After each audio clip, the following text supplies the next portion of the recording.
انت تستحقي تكوني في احسن حال كل يوم، سواء كنتي بنت لسه في بداية حياتك او ست مسؤولة ما بين اسرة. النهاردة هقولك ازاي تهتمي بنفسك وبجمالك وبراحتك النفسية، لان اهتمام بالنفس مش رفاهية، دي طاقة حب لنفسك قبل اي حد تاني. اول حاجة هنبدأ بيها هي انك تحبي نفسك. اعملي لنفسك وقت حتى لو نص ساعة في اليوم، خليه ليكي انتي بس. اقفلي الموبايل، خدي شاور، اعملي ماسك، دلعي نفسك، اقعدي كده قاعدة كده رايقة، اشربي كده كوباية قهوة، ايس كوفي. شوفي الحاجة اللي انتي بتحبيها واعمليها.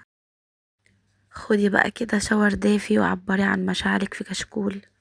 تاني حاجة جسمك وبشرتك ومشاعرك محتاجين منك حب كل يوم. اغسلي وشك كده قبل ما تنامي وحطي مرطب قبل ما تنامي كل يوم، واشربي مية بما فيه كفاية.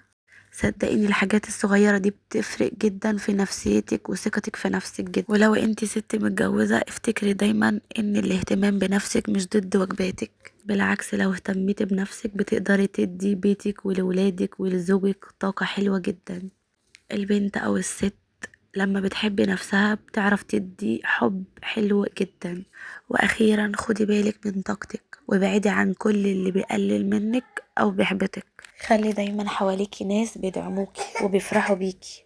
واهتمي بتطوير نفسك واعملي حاجة جديدة انتي عاوزاها، او اعملي نشاط بتحبيه. افتكري دايما ان انتي مش ام ولا بنت ولا زوجة، انتي انسانة ليكي حق تكوني مبسوطة وسعيدة وتهتمي بنفسك وتعيشي حياتك في أحسن شكل.